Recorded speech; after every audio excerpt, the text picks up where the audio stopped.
Drummers, are you looking to improve your tom groove behind the drum set? If you are, stay tuned, this video is gonna be great for you. So we're gonna go over a few different things in this video that's gonna help you be able to incorporate tom grooves and to think about them a little bit differently for your own drumming.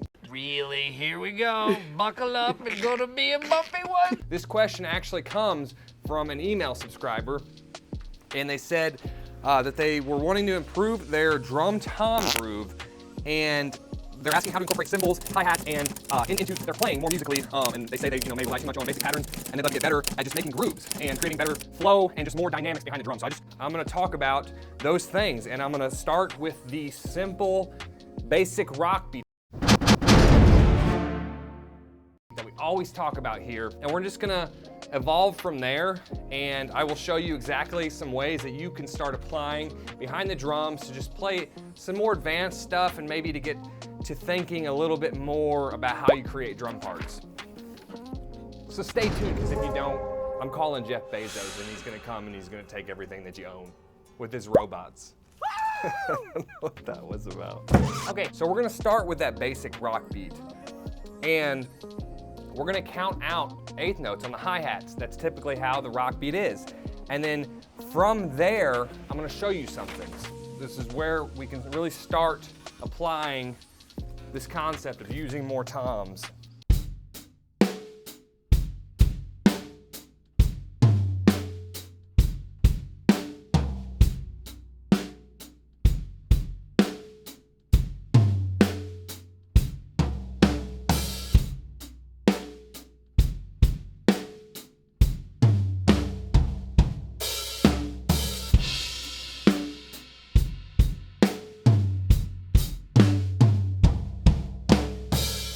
I was doing the rock beat the entire time, but I was taking those eighth notes and moving them back and forth between the hi-hats, between the toms, and then just the toms alone. You could do that too.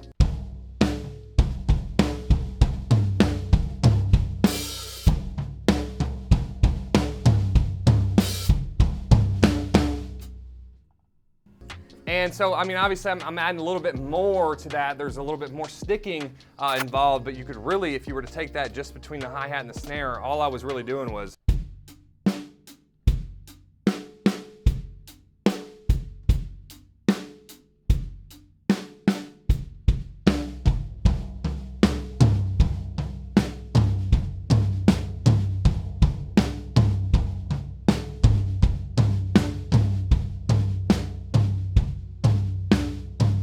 I'm just alternating between the snare and between the rack tom here. So as you can see right there, I was also doing some hi-hat raises.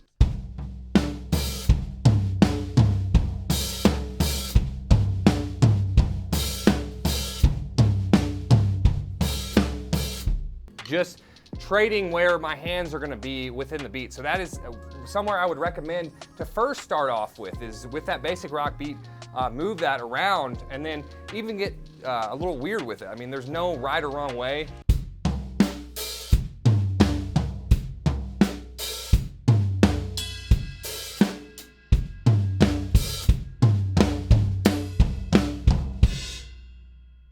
And then so something that I always talk about here as well, as we get more comfortable with that basic rock beat, with adding the toms and everything, is start thinking about the actual rhythm, the tempo of the song. And so if we're, you know, for instance, we're doing eighth notes for that basic rock beat, and as we're moving around, the tempo would be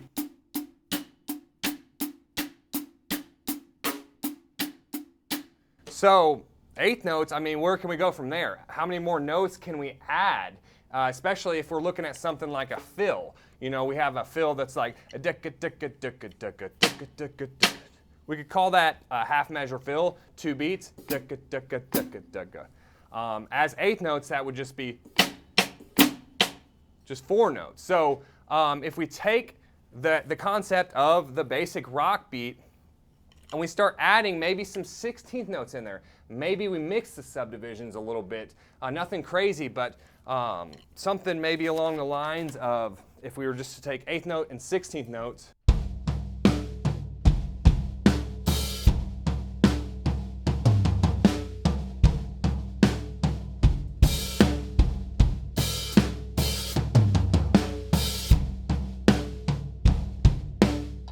triplets.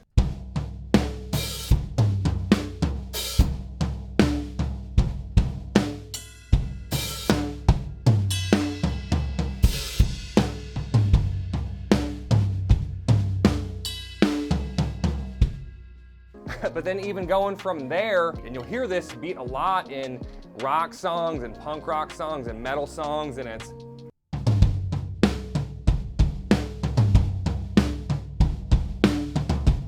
so that's a good way right there. We're adding that bit, those two notes that are 16th notes, along with the 8th note.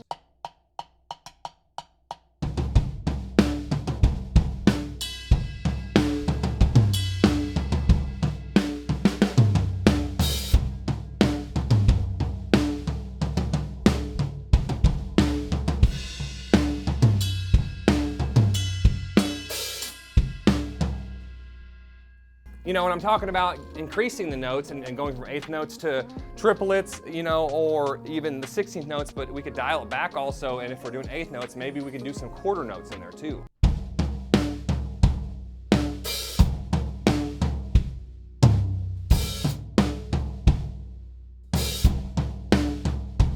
And then also creating that suspense where we just pause and we kind of think, okay, hey, I'm playing 8th notes, I'm playing 16th notes in triplets here, but where can I stop and leave a breath for the music? And sometimes the music may call for it. You'll hear songs that are like,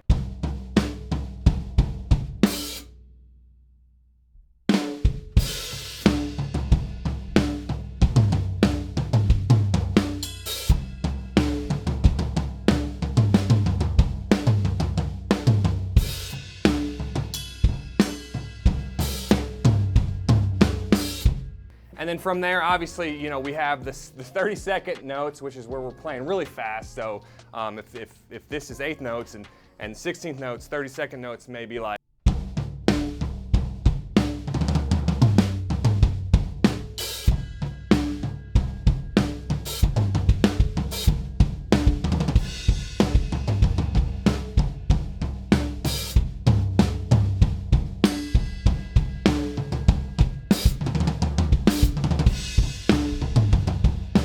So really thinking about how can I add more there, and then even just getting, you know, weird. As you'll see, I kind of just did random hits on the ride bell. Sometimes I'll do it on the crash bell, but then also you could just crash along with the snare and followed by the backing of the crash cymbal on the snare, or, you know, kick drum in the crash, and we can incorporate that within those beats, and not only tom beats, but also regular beats.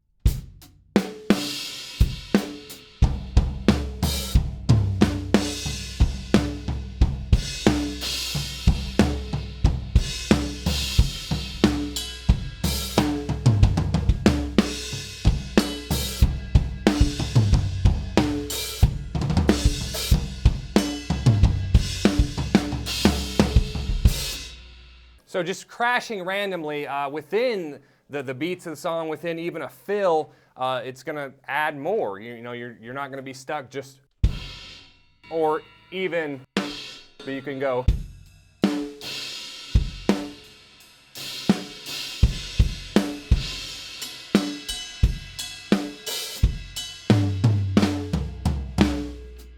So really, the more you get into the weeds of those subdivisions too, mixing the 8th notes with the 16th notes, the triplets, the 32nd notes, a mixed subdivision would be, you know, like 8th notes to triplets, or, you know, 16th notes to 16th note triplets. That would be mixed subdivisions. But getting in the weeds of, hey, where can I do something that's a little bit differently? How can I slow this beat down? How can I do less even? Sometimes that's the hardest thing to think of. Where can I do more? Where can I experiment? And really that's where a lot of cool things happen. You're able to develop more flow as a drummer. Something else I would recommend, and it is on the screen, is my Linear Foundations video. It's gonna help you in terms of just being able to come up with even more, because the reality is linear drumming will open up your tom playing even more, and just getting around the kit, because you're incorporating that extra, you know, you're using more kick, and it's just becoming a bigger part of your drumming. And that's where you'll hear a lot of songs where they have those fast tom beats, and it's just really alternating between